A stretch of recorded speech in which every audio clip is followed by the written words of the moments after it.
Hello, Jim Farr, lead pastor here at Emmanuel Church in Noblesville, talking to you today with some thoughts from the far side.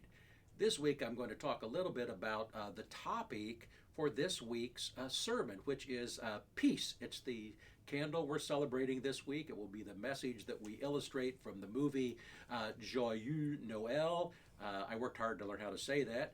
And it's a great movie if you haven't seen it. It's a movie about a true incident in World War I on Christmas, where the opposing troops were able to come to peace for at least one day and actually treat each other as basically as human beings and people of worth. And it made me think a lot about peace. I mean, we always think about peace in that global aspect, and it's very true. We do want peace on earth. We sing we want peace on earth, and I believe in the bottom of our hearts we really mean that. But today I want to talk about something a little closer to home. I want to talk about peace here within our country.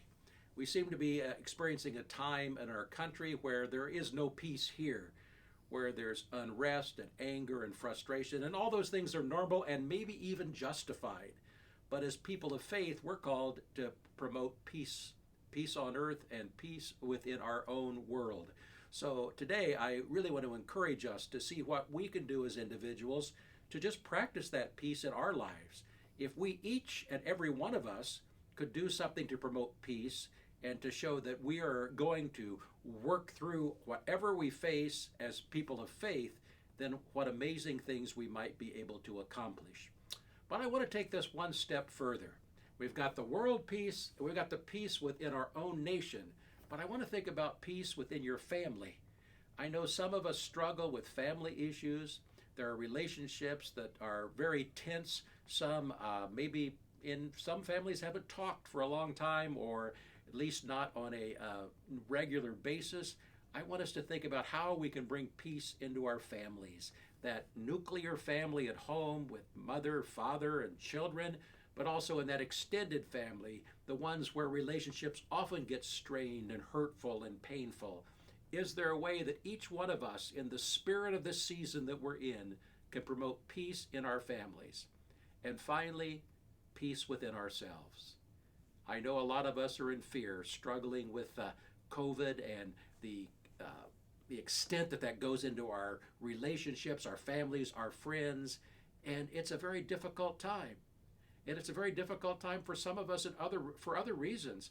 There are people that are losing their jobs. Our economy is down. Different things are happening to those people on the lower levels of the economic rungs. And I want to say to you that we need to find within ourselves a way to promote peace, to turn to God again, to turn to the one that came down at Christmas bringing us love, but also bringing us peace. How can I focus each and every day a little bit more upon Jesus? And how can that help bring me peace regardless of the situation that I face? So that's my thoughts for this week. I hope you might join us virtually for the sermon on Sunday as we talk about that concept of peace again and talk about what Jesus can do for us as we move ever closer to that Christmas day.